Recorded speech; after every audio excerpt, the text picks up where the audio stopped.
안녕하세요. 저는 평범한 30대 여성이에요. 인생에 크게 모난 곳 없이 평탄하게 살아온 제가 이곳에 글을 쓰게 된 이유는 제 이혼만은 평탄함과는 거리가 멀었거든요. 제가 당한 일이 너무 화나고 열받는 데다가 남편과 시모의 어이없는 행각에 글을 쓰지 않고는 안 되겠더라고요. 누구든지 이 일을 알아주셨으면 하는 마음이었거든요. 저는 앞서 말했듯 세상에서 가장 평범한 사람일 거예요. 2년의 교제 기간 끝에 30대 초반의 나이로 결혼에 꼴이난 흔하디 흔한 여자. 결혼 후에도 남편과 맞벌이를 유지하면서 집안일과 직장을 유지하고 있었죠. 남편과 비슷한 정도로 벌고 있다는 것만은 좀 다를지도 모르죠. 보통 남자들이 여자보다 더 잘 버는 경향이 많잖아요. 남녀 차별이 아니라 실제로 저희 업종에서는 여자보다는 남자가 돈을 더 많이 받고 있기도 하고요. 남자가 승진이나 경쟁에 좀 더 가깝다고 해야 하나? 그런 면이 있으니 어쩔 수 없는 결과라고 봐야 하죠. 그런데 이 부분에 대해서는 확실히 하고 넘어가야 되는 점이 있는데 제가 잘 버는 게 아니에요. 저는 평균이고요. 남편이 생각보다 못 버는 거죠. 남편에게는 승진이나 경쟁을 통한 지위 상승의 욕구가 전혀 없거든요. 뭐라고 해야 할까요? 그런 경쟁보다는 평화로운 분위기가 더 좋다고 본인은 말하곤 하는데 그런 것 치고는 돈 쓰는 건 좋아하거든요. 저는 돈을 많이 벌고자 하는 욕구는 하고 싶은 걸 하기 위해서라고 생각하는 사람이라 남편의 그런 이중적인 태도는 결혼 초에도 이해가 되지 않았어요.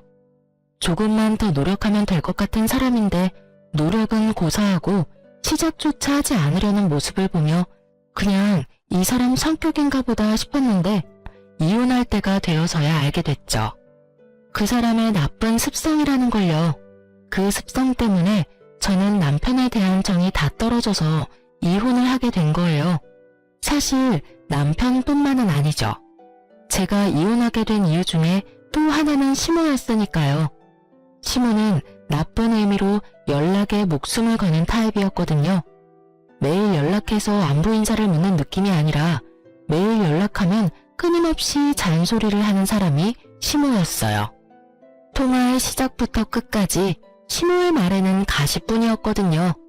그런 시모와 남편 사이에서 제가 4년의 결혼 생활을 유지할 수 있었던 건 시댁의 유일한 정상인 시부 덕분이었죠. 제게는 잘해주었지만 시모에게는 유독 엄격한 면이 있으셨어요.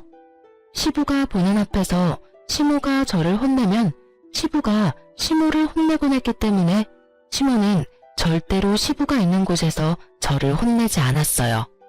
게다가 시모는 잘 모르지만 양가 아버님 두 분은 따로 식사를 할 정도로 생각보다는 가까운 사이였거든요. 그래서 아는 사람의 딸이자 자신의 며느리인 저를 시부가 아껴주신 것도 그때는 무척 감사했죠. 결혼 초부터 시모는 매일 연락을 하기 바랬어요. 그게 시댁이라는 것을 귀에 딱지가 않도록 먼저 결혼한 친구들에게 들었기 때문에 저도 전화를 매일 드렸죠. 그런데 이때부터 저는 약간의 싸한 기분을 느낄 수밖에 없었어요. 시모의 말들에는 벌써부터 가시가 가득했거든요.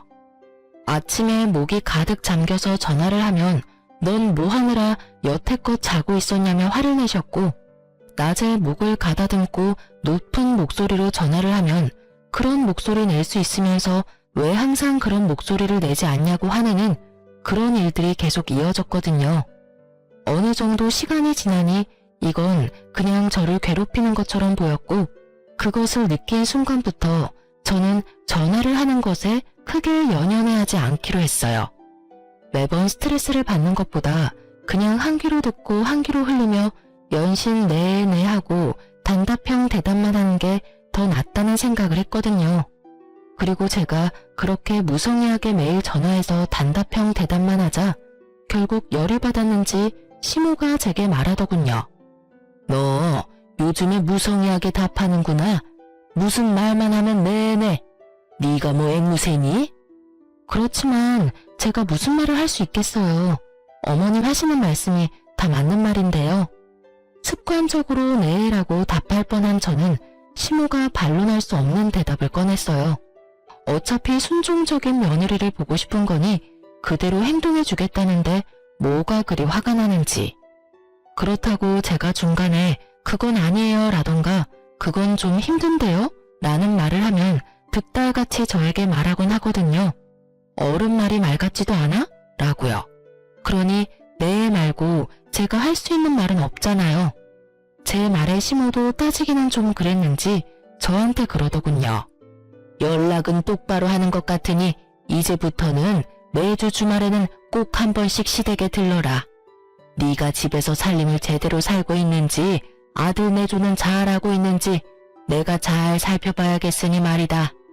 그 말에 눈앞이 캄캄해졌죠. 매일 연락하는 것도 귀찮은데 주말마다 시댁 방문이라뇨. 그렇지만 이번에도 제 대답은 네 뿐이었어요.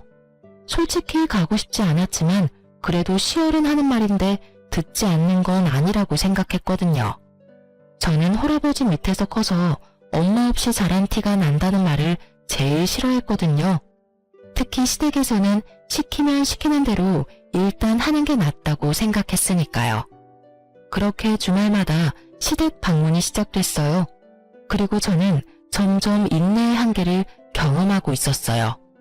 시모는 매번 갈 때마다 다른 일을 시켰어요. 처음에 시킨 일은 반찬을 만드는 거였죠. 나물 3가지에 메인 고기 요리 하나, 생선 요리 하나, 마른 반찬 2가지. 요리하는 사람은 아시겠지만 하루에 다 만드는데도 시간이 꽤 걸리거든요. 게다가 저는 요리를 잘하는 사람이 아니었어요. 요리를 할 시간도 그다지 없는 맞벌이하는 며느리에게 첫 시험치고는 무척 힘든 일이었죠. 그래도 어찌저찌 해냈는데 돌아오는 답은 역시나 가시돋친 말이었어요. 무슨 음식을 이렇게 못하냐? 너 그러고도 여자라고 할 수 있냐? 집에서 뭘 배워먹었냐? 간도 안 된 음식을 여태껏 우리 아들에게 먹였냐 등등. 그렇게 욕 실컷 얻어먹고 집에 가서 뻗어야 했죠.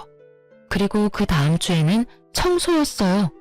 화장실 청소를 시켰는데 우리 집도 아니라 익숙지도 않은 청소에 고무장갑도 주지 않은 시모 때문에 미치는 줄 알았어요.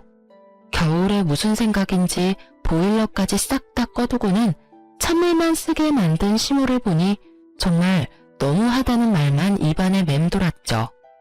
어떻게 나를 괴롭히려고 여기까지 할 수 있나 싶고 왜 나를 이렇게 괴롭히나 싶은 생각도 들었거든요.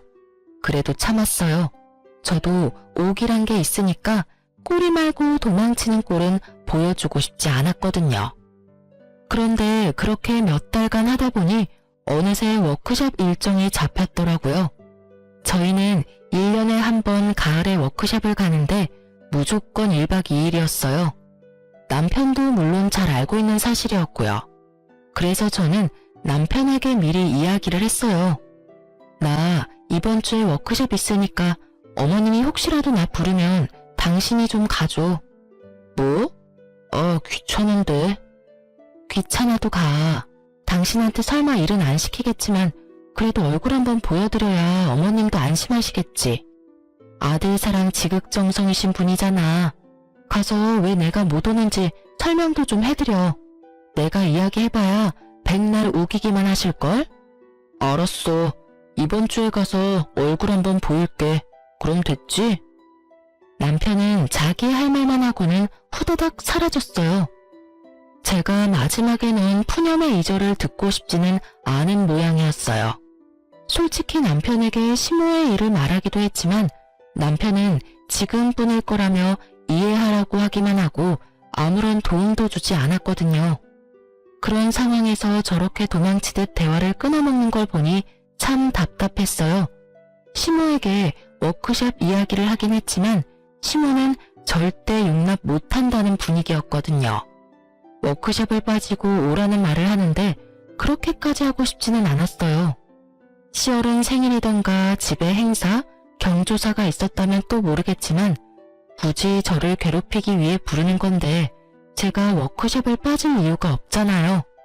그렇게 즐거운 마음으로 워크숍을 즐기고 있었죠. 친목 동호보다는 교육의 성격이 더 강한 탓에 저녁을 먹고 저는 숙소로 돌아왔어요. 친목을 하려는 사람들은 그 뒷시간을 이용하겠지만 저는 그럴 바에는 한숨이라도 더 자고 싶었거든요. 그런데 저녁 7시 반쯤 전화가 오더군요. 시모였어요. 네, 여보세요? 야, 너는 시어머니 말이 말 같지도 않니? 어디서 뭘 하고 자빠졌길래 코빼기도 보이질 않아? 어머님, 저번에 제가 회사에서 일이 있어서 못 간다고 미리 말씀드렸잖아요. 그 사람한테 가보라고 했는데 안 온 거예요? 회사? 너 지금 일한다고 유세 떨어? 일하는 게 대수야? 네가 뭔데 내 말 이따위로 무시하고 지랄이야? 어머님, 진정하세요. 제가 무시한 게 아니라 미리 말씀을 드렸잖아요. 회사에서 일이 있다고. 니깎게 돈 몇 푼 번다고 그렇게 당당하게 매번 회사 거려? 집안일도 제대로 못하고 남편 내조는 더 못하는 주제에. 그래, 돈 번다고 너도 가장 노릇한다고 말하고 싶디? 주제 파악을 해야지. 결혼을 했으면 결혼한 여자답게 조신하고 어른 공경할 줄 아는 며느리가 돼야지. 시어머니 말을 개똥으로도 안 들어. 아주 처음부터 마음에 안 들었어. 그깟 돈 몇 푼 번다고 네가 우리 집을 무시하냐 이 말이야. 그 소리를 듣는데 어질어질 하더군요. 교육 때문에 신경을 많이 써서 두통이 있는 머리에 시모의 욕까지 한 바가지 얻어먹으니 속이 울렁거리고 토할 것 같더라고요. 화가 나는 수준이 아니었어요. 터질 것 같았어요. 여러모로. 저는 시모에게 말했죠. 제가 일하는 게 그렇게 걸리적거리면 일 그만둘게요. 됐죠? 저는 정확하게 이렇게 말하고 전화를 녹음한 뒤 뚝 끊어버렸어요. 스토커가 전화하듯 몇 번을 전화하는 시모 연락을 무시하고 저는 남편에게 전화했어요. 무슨 일이야? 당신 왜 시댁 안 갔어? 오늘이었네. 미안, 잊어버렸어. 매주 가는데 한 주 정도는 안 가도 되지 않아? 당신이 안 가서 내가 무슨 꼴 당했는지 알기나 해? 내가 왜 당신 어머님한테 그딴 소리 들어야 하는데. 야, 너 보자 하니까 우리 엄마한테 무슨 말버릇이야? 엄마가 무슨 소리를 했든 네가 잘했으면 아무 말 안 하셨겠지. 그래? 너도 그렇게 생각하니? 내가 그깟 몇 푼 벌려고 일하면서 유세나 떤다고? 엄마가 그런 말을 했어? 그건 엄마도 잘 모르고. 됐고, 나 어머님한테 일 그만두겠다고 했으니까 이제부터 당신 알아서 돈 벌어서 생활해. 생활비는 무조건 줘야 하는 거 알지? 나 이제부터 집에서 집안일이나 하고 시댁 다니면서 일만 할 테니까 나도 돈 받아 쓰는 게 편하지. 그렇게 하자. 굳이 욕 얻어먹어가면서 돈 벌고 힘들게 살 필요 있겠어? 여보, 무슨 말이야. 우리 지금 집이며 차며 대출금으로 얼마나 많이 나가는데 당신이 돈 안 벌면 우리 생활이 안 된다고. 나는 생활비 줄 돈도 없어. 그래, 어머님은 그렇게 생각하지 않는 것 같던데. 나더러 돈 몇 푼 벌면서 시댁 무시하냐고 하던데. 나는 무시한 적 없으니까 그냥 일 그만둘게. 나머지는 당신이 어머님이랑 상의해. 끊을게. 결국 저는 남편에게 폭탄 하나 터뜨리고 전화를 끊었죠. 그리고 전화기를 아예 꺼버리고 숙소에 누워 이불을 뒤집어 썼어요. 잠을 자고 싶었는데 잠이 너무 안 오더군요. 뱃속에 열불이 끓어오르니 잠은 오지 않고 화만 계속 나서 결국은 창문 열고 화를 가라앉혔어요. 그렇게 그 다음날 집으로 돌아왔더니 남편이 제 눈치를 보며 저를 기다리고 있더라고요. 저는 남편을 본 척도 하지 않고 곧바로 가방부터 정리했어요. 여보, 그 퇴직 이야기는 안 하는 걸로 하는 거지? 지금은 주말이잖아. 내일 일하러 가서 이야기할 거야. 여보, 제발 그러지 마. 엄마가 잘 몰라서 그런 말 한 것뿐이야. 당신이 이해하고 넘겨야지. 내가 어디까지 이해를 해야 하는데? 매번 모진 소리 들으면서도 꼬박꼬박 시댁에 다니는 나한테 어떻게 그런 말씀 하실 수가 있냐고. 당신도 그래. 어머님이 나한테 하는 거 보면 미안한 생각 안 들어? 그렇게 소리치는데 시모에게 전화가 왔더군요. 저는 스피커폰으로 전화를 받았죠. 너 어제 안 왔으니 오늘이라도 와. 이번에도 워크숍인지 뭔지 때문에 못 온다고 하면 다리 몽둥이를 분질러 버릴 테니까 알아서 하고. 엄마, 그만 좀 하세요. 왜 사람을 이렇게 못살게 굴어요? 이 사람 일하느라 못 가요. 제가 답할 틈도 없이 남편이 먼저 저를 옹호하고 나서더군요. 제가 일을 그만두는 게 무섭긴 했나 봐요. 예, 너 무슨 소리를 그렇게 해? 내가 괴롭히려고 오라고 그러니?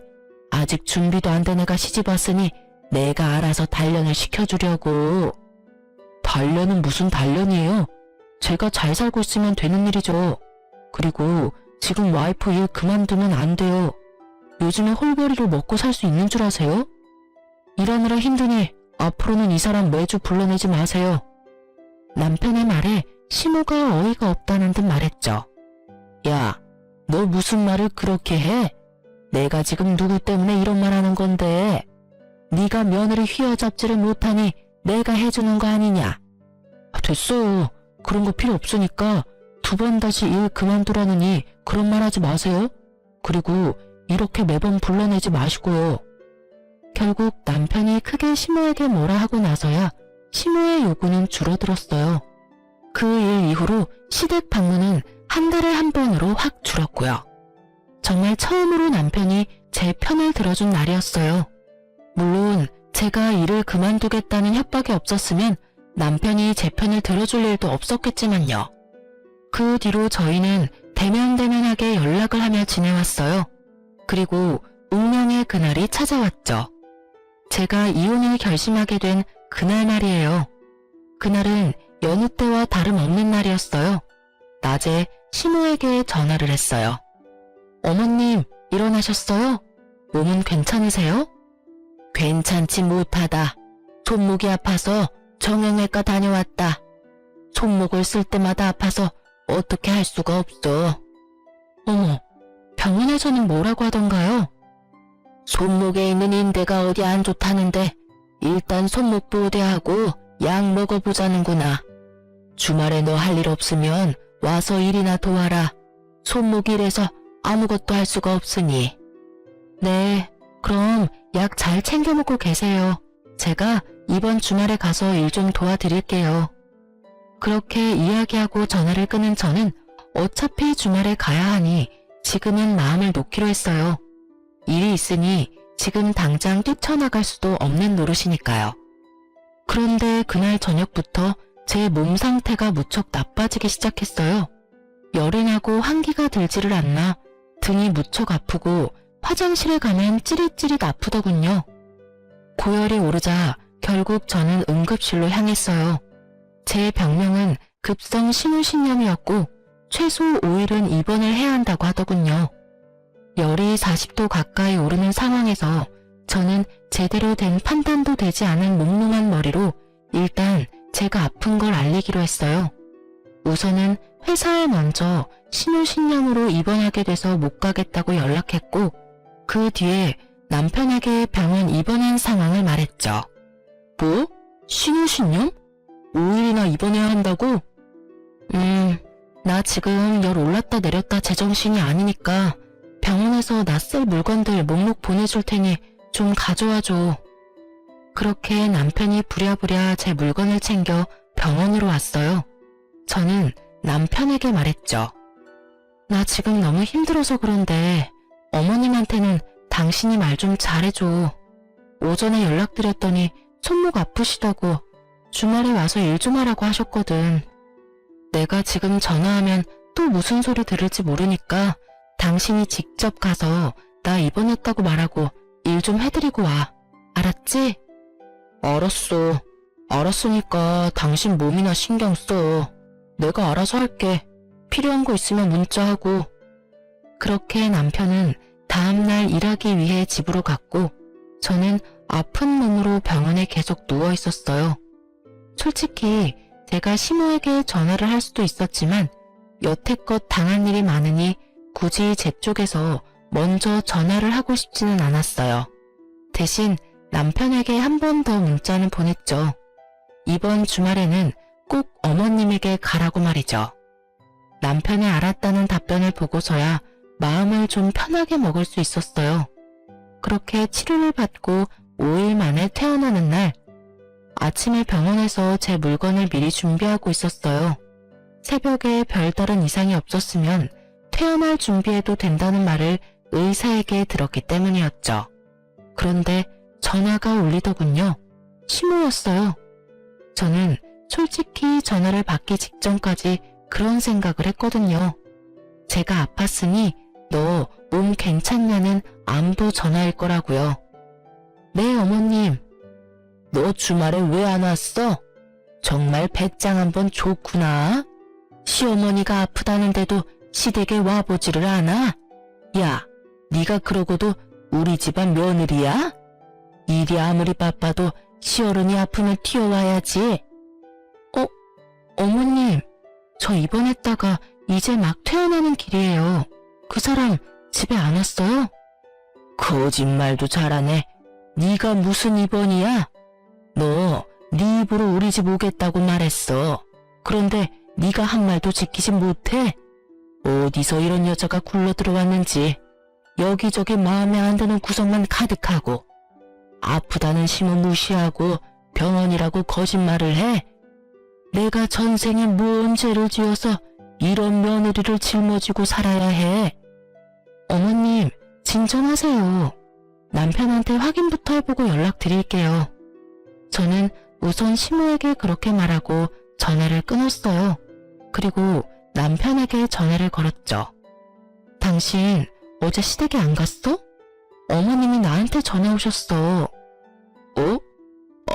미안. 또 잊어버렸네. 설마 엄마가 또 전화 왔어? 그래. 지금 화가 머리 끝까지 나셔서 아주 나 잡아먹으려고 안달이 나셨어. 빨리 전화해서 오해 풀도록 말 좀 잘해봐. 남편과 전화를 끊고 저는 초조하게 기다렸어요. 얼마 지나고 시모에게 다시 전화가 왔더군요. 그런데 목소리를 들어보니 더 화가 나셨더라고요. 야, 너 도대체 뭐하는 년이야? 우리 아들한테 뭐라고 이야기했는데 또 걔가 나한테 뭐라고 하는 거야? 너 설마 남편 쥐잡듯 잡니? 아니면 우리 아들 패고 다녀? 아니면 약점이라도 잡고 흔들고 있는 거 아니야? 네가 뭐라고 했길래 우리 아들이 나한테 이 난리냐고. 저는 정신이 하나도 없었어요. 분명히 이야기가 잘 됐을 거라 생각했는데 전혀 이야기가 되지 않았더라고요. 시모는 무슨 일인지 더 화가 났고 둘 사이에 어떤 대화가 오고 갔는지 알 수 없으니 저는 답답할 뿐이었죠. 어머님, 제가 뭘 어떻게 했다고 그러세요? 저는 그냥 남편에게 오해를 빨리 풀어달라고 한 것밖에 없어요. 오해? 싸가지 없는 년을 봤나? 네가 온다고 했으면 와야지. 안 온 건 누가 봐도 네 잘못 아니냐? 오기 싫어서 남편 보내려고 한 거 잘 들었다. 너 그렇게 시댁이 싫으면 그냥 이혼해. 왜 살아? 나 꼴 보기 싫다고 시위하나 본데 나도 너 꼴 보기 싫어. 너 때문에 우리 집안 분위기도 망쳤고 우리 아들도 네가 망치고 있잖아. 살면서 나한테 소리 한 번 지른 적 없는 착한 아들이 네 말 한마디에 꿈뻑 죽어서는 아주 이 엄마를 잡는다고. 네가 문제야. 다 네 탓이야. 네가 책임져야지 누구한테 지금 오해다 아니다 난리냐고. 어머님, 제가 아파서 입원 중이라고 말씀드렸잖아요. 입원 확인서 진단서 있으니까 보고 말씀하세요. 솔직히 저도 이런 말 듣는 거 기분 나쁘고 화나거든요. 어떻게 며느리한테 그런 말씀을 할 수가 있으세요? 아파서 입원했다 퇴원한 며느리한테. 몸조리 잘했냐는 말 들을 줄 알았는데 다짜고짜 전화해서 왜 안 왔냐고요? 열이 40도까지 올라갔다 내려갔다 해서 못 갔어요. 그리고 남편한테 가달라고 미리 이야기했고요. 가지 않은 건 남편 탓이지 제 탓이 아니잖아요. 입만 살아서는 그것도 변명이라고 해? 네 병이 뭔 병인지 알겠다.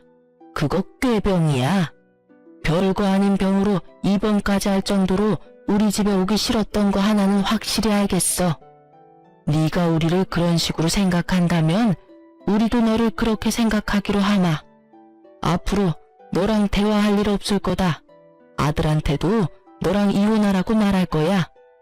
시모는 그렇게 이야기하고는 탁 끊어버리더군요.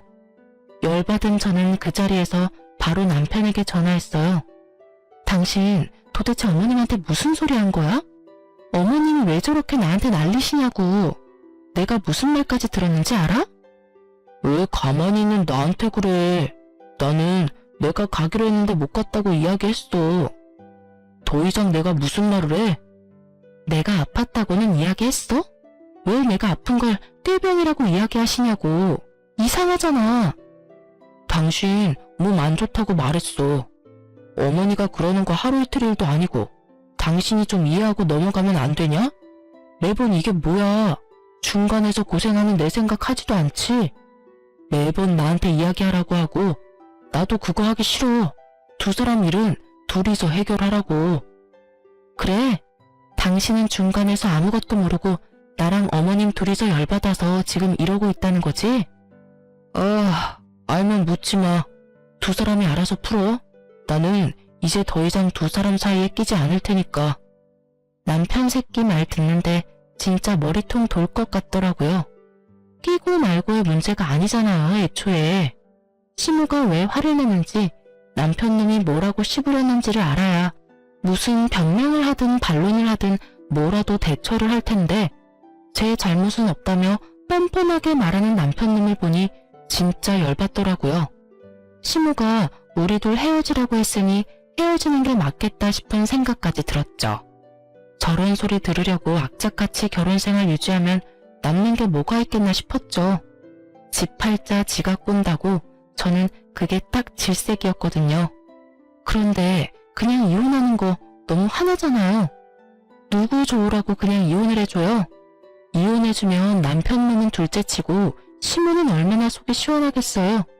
눈에 가시 같은 며느리년 치웠다고요. 그리고 시무도 제게 모진 소리 퍼부은 것처럼 누군가에게는 모진 소리 듣도록 해줘야 동등한 거잖아요. 그래서 저는 친정 아버지에게 이렇게 말했어요. 아빠, 요새 몸이 허해 보이는데 괜찮은 삼계탕집 알려드릴게요. 나중에 지인분이랑 같이 들려봐요. 근데 인기가 많아서 예약을 해야 하니까 저한테 미리 말씀해 주시고요. 그리고 곧 아버지는 제가 원하는 사람과 식사를 하러 가겠다고 제게 식당 예약을 부탁했어요. 그 식당은 길게 뻗은 방 공간을 파티션으로 나누어서 사람을 받는 곳이었거든요. 옆 사람이 하는 이야기를 귀만 기울이면 들을 수 있는 곳이요. 그렇게 아버지의 식사 예약을 하면서 저는 똑같은 날짜 시간에 바로 그 옆 칸에 예약을 하나 더 잡았어요. 그리고 그 날짜에 식사나 하러 가자며 시무와 남편을 태워 아버지와 약간의 차이를 두고 옆방인 예약석으로 향했죠. 난 아직도 왜 내가 너랑 이곳에서 밥을 먹어야 하는지 모르겠구나. 나는 이제 너랑 상종도 안 하겠다고 했어. 두 사람 이혼하기 전에 나는 너랑 겸상할 생각 없다. 그렇게 말하면서 제 눈을 쳐다보지도 않는 시무를 보며 저는 남편부터 쳐다봤어요. 여전히 남편은 제 눈을 피하기 바쁘더군요. 어머님, 왜 그렇게 화가 나셨는지는 모르겠지만 제가 이 자리를 만든 건 어머님이 오해하고 계시는 걸 풀어드리기 위해서예요. 어머님은 제가 꾀병으로 시댁에 가지 않았다고 생각하시죠? 여기 입원 확인서와 진단서 가져왔어요. 보시면 아시겠지만 저는 그날 입원하고 있었고 열이 40도까지 오르내려서 몸 상태도 엉망이었어요. 저는 정말로 아팠고 남편에게 어머님에게 가보라고 이렇게 문자로도 당부를 했었어요. 그딴 종이 쪼가리가 뭔데 내가 너를 믿어야 하니? 대충 음식점 데려와서 밥 먹이고 없던 일로 하고 싶은 모양인데 나는 그럴 생각 추호도 없어. 그러니까 이렇게 쓸데없는 짓 그만하고 두 사람 이혼할 생각부터 하는 게 어떠니? 이래서 내가 처음에 너 들이기 싫다고 그렇게 말했어. 엄마 없이 커서 뭘 배웠겠냐고. 이거 봐라. 내 말이 맞았지? 배운 게 없으니 시어른 말을 귀한 줄 모르고 귓등으로 듣지. 말도 안 듣고 잘하는 게 있기를 하니? 인물이 예쁘기를 하니? 그렇다고 내 아들한테 잘하는 것도 아니고 못하는 것밖에 없는 애를 왜 내 며느리로 받아들여야 해? 아무리 숨겨도 애미 없는 건 티가 나. 그래서 며느리로 받아들일 생각도 없었는데 이게 뭐니? 내 아들 인생에 오점만 만들어서는. 정말로 이때는 독소금하고 그냥 시모 머리끄댕이를 쥐어뜯고 싶더라고요.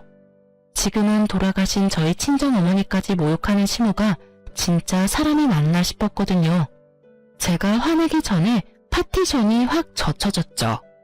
거기에서 나타난 건 저희 친정아버지와 시부였어요. 두 분의 얼굴은 심상치 않았죠. 잔뜩 정색한 아버지와 상기된 채 분노로 가득 찬 시부. 맞아요. 제가 일부러 두 분이 들으시도록 이렇게 만들었어요. 시모는 시부가 있는 곳에서는 절대로 제게 못된 말을 하지 않았어요. 아예 말을 걸지를 않았죠. 그래서 시부는 이런 상황을 전혀 모르고 있었어요. 이혼하기 전에 시부가 시모가 어떤 사람인지 아셔야 할 것 같았거든요. 이 여편 내가 지금 뭐 하는 거야? 당신 정신이 나갔어? 내가 들은 말이 도대체 다 뭐냐고? 이혼? 당신이 대간절 뭔데 며느리한테 이혼을 하라 말아야? 그리고 넌 네 마누라가 이렇게 당하고 있는데 옆에서 지켜줄 생각은 하지도 않고 그냥 듣고 있어? 둘이서 한 사람한테 도대체 뭐 하는 짓이냐고? 시부의 노한 목소리에 시모가 깜짝 놀라서는 얼굴이 하얗게 질리더군요. 게다가 남편도 마찬가지였고요. 여보, 당신이 어째서 여기에? 그리고 사돈. 내 말에 대답이나 해. 당신은 나이를 대체 어디로 먹은 거야? 어떻게 며느리한테 그런 모욕적인 말을 퍼부어? 당신은 나랑 결혼할 때 완벽해서 결혼했어? 당신이야말로 매번 우리 어머니한테 혼났지. 왜? 당신이 시어머니한테 혼나면서 컸으니 며느리한테도 그리 구박하고 싶었어? 어른이 됐으면 그 마음을 좀 넉넉히 쓰라고 내가 몇 번이나 말했어. 좁쌀 같은 마음가짐으로 사람을 대하지 말라고 내가 몇 번을 말해. 게다가 이혼 이야기는 대체 왜 꺼냈어? 나는 억울해요. 내가 손목이 아파서 집에 오라고 했는데 오지 않은 건 며느리라고요. 며느리 편 들고 싶으면 뭐라도 알고 하던지 왜 나한테만 그래요? 그래? 여기 지금 며느리가 가져온 서류만 봐도 며느리가 얼마나 아팠는지 눈에 훤히 보이는데 당신은 이것도 못 믿겠다고? 그러면 네가 말해봐라.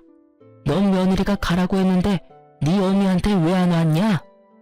시부가 이번에는 남편에게 물었어요. 그게 저도 잊어버렸고 솔직히 별거 아니라고 생각해서. 그래서 너희 엄마한테 며느리 아프다고 이야기는 했어? 입원할 정도로 심각하다고? 그런 말은 안 하고 그냥 아프다고만 했어요. 그치만 제 탓은 아니죠. 솔직히 저도 억울하죠. 엄마한테도 와이프가 하란 대로 했고 엄마가 열받은 것까지 제가 어떻게 다 책임을 져요. 그래서 너는 아무 잘못 없다 이 말이냐? 잊어버린 건 잘못 아니고 다른 사람 아픈 것도 아니고 네 엄마 아프다는데 왜 너는 잊어버리고 며느리가 가야 해? 며느리가 못 가는 상황이면 너라도 가야지 이 불효자식아. 며느리한테 네 엄마 다 맡겨놓으니 좋더냐? 응? 아버지, 그런 거 아니에요. 왜 제가 일부러 그랬다고 그래요? 이번 일도 엄마가 열받아서 지금 이러는 건데. 이서방, 됐네. 더 이상 변명 안 해도 되네. 자네 어머니가 원하는 대로 두 사람 이혼해. 나도 귀한 내 딸 이런 취급 당해가면서 결혼 생활 유지하라고 할 생각 없어. 그런데 이혼하면 자네랑 나 사이에는 해결해야 할 일이 먼저 있지. 그렇지 않은가? 아빠, 그게 무슨 소리예요? 두 사람이 해결할 일이 뭔데요? 그래, 다들 모여있으니 내가 물어보마. 너 카드빚 5천 정도 있었던 적 있었니? 카드빚이요? 반문하며 저도 모르게 남편을 바라보았는데 남편이 제 눈을 피하며 안절부절 못하고 있더라고요. 너 결혼한 지 1년 정도 됐을 때 이서방이 찾아와서 그러더라. 네가 사치가 너무 심해서 카드빚을 져서 생활이 안 되고 있다고 말이다. 말도 못하고 끙끙 앓는 게 불쌍해서 자기가 말하러 왔다고 했지. 그러면서 5천만 원 빌려달라고 했거든. 네 명의 카드빚 갚는다는 말로. 이게 다 무슨 소리야?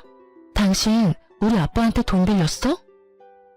여보, 그때는 돈이 좀 필요해서. 당사자들이 눈앞에 있으니 거짓말도 못하게 된 남편은 우물쭈물 말하더군요.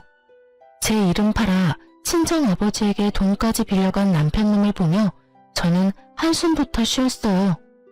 이혼하면 그 돈부터 당장 갚게.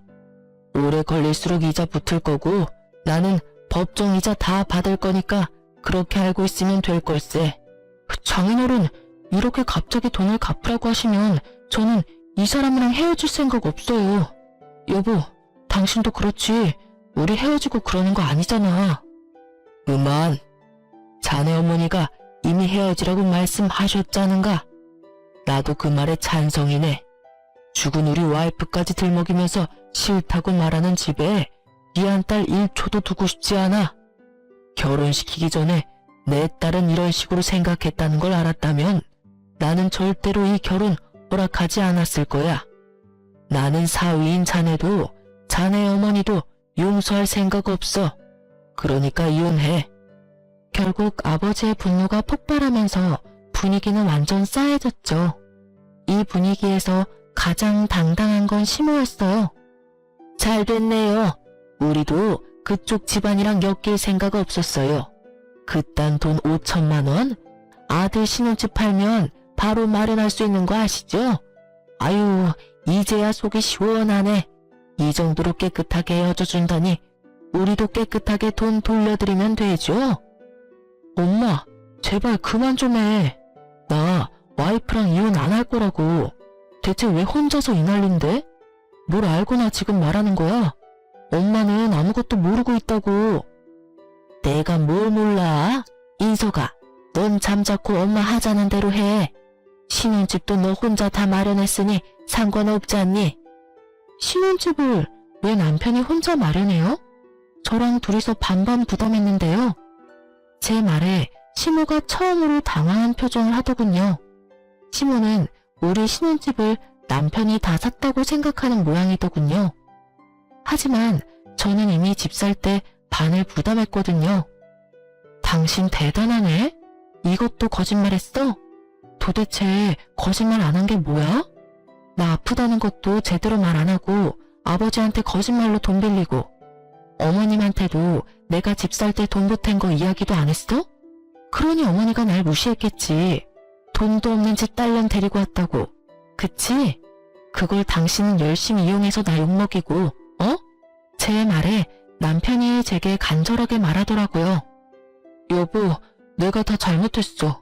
내가 솔직히 엄마한테 혼날까봐 거짓말 살짝 한 거 있기는 해. 그치만 그때 잠깐 아주 조금만 그랬던 거고 이제는 다들 진실을 알았잖아. 그러니까 여기서는 그냥 이렇게 정리하자. 나는 당신이랑 헤어지고 싶은 생각 추후도 없어. 엄마가 뭐라고 하든 나는 당신이랑 이혼 안 할 거야. 그러니까 제발 이혼하자고 하지만 말아줘. 어? 뭐래? 당신이 거짓말쟁이인 줄 알았으면 절대 결혼 안 했을 거야. 게다가 매번 나를 이용한 거짓말이지. 당신은 와이프를 뭐라고 생각하는데? 가만 보니 당신 여태껏 승진에도 아무 욕심 없어 보인 게 내가 돈 벌면 당신이 굳이 돈 안 벌어도 되겠다 싶어서 편한 마음으로 있었던 거지? 여차하면 우리 아버지, 당신 부모님한테 나를 이용해서 또 거짓말해서 돈 받아냈을 테니까. 그치? 우와, 꼴랑 4년 살았는데 내가 당신 완전 밑바닥까지 보게 될 줄 몰랐네. 당신은 이혼 안 하고 싶겠지. 내가 벌어다 주는 돈이 얼만데, 그치? 근데 나는 이혼할 거야. 당신 행동도 짜증나고 죽은 어머니 입에 올리는 시어머니라는 사람도 불쾌하고 열받아. 그러니까 깔끔하게 우리 헤어지자. 당신 매달리면 그것보다 더 추한 건 없어. 당신 어머니 말처럼 이혼해. 저의 선언과도 같은 말에 남편은 안 된다며 울고불고 소리치고 시부는 시모에게 소리 지르기 바빴죠. 친정아버지는 그런 아수라장에서 저를 데리고 밖으로 나왔어요.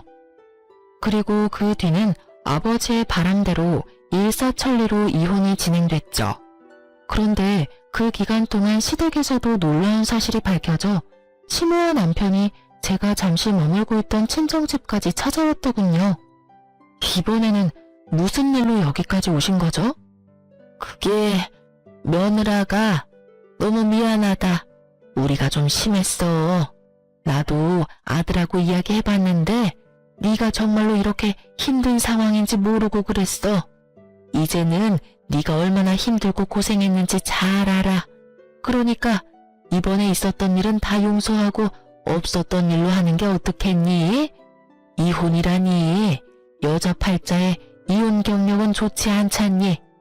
너희가 싫어서 이혼하는 거면 몰라도 내가 잠깐 정신이 나가서 이혼하라고 해서 하는 거면 굳이 그럴 필요 없다고 말하는 거야.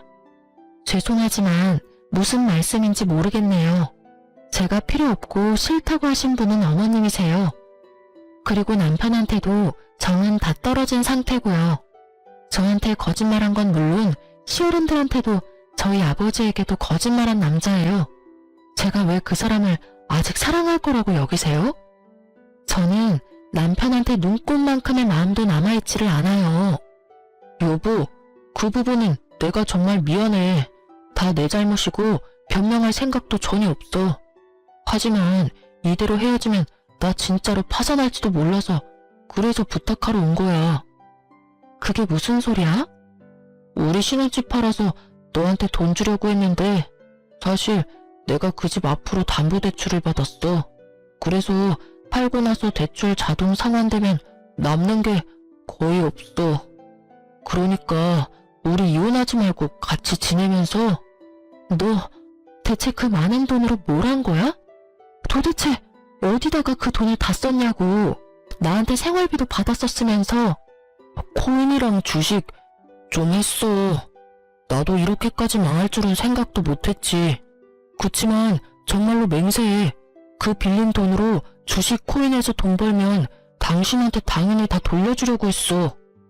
그런 짓을 한 것도 다 당신 생각해서 한 일이고. 지금 시기가 별로라서 그렇지 조금만 더 기다리면 금방 치고 올라올 거라고 했거든. 그러니까 이혼 다시 생각 좀 해줘. 당신 지금 나한테 무슨 말 하는지 알고는 있어? 돈 없으니 이혼하지 말고 여전히 결혼한 채로 당신을 위해서 돈을 내라 이렇게 말하고 있다고. 내가 당신 돈 벌어다 주는 기계니? 당신이 저지른 일을 왜 내가 수습해? 여보, 제발. 나 당신 없으면 진짜 완전 파산이야. 그 정도로 파산 안 돼.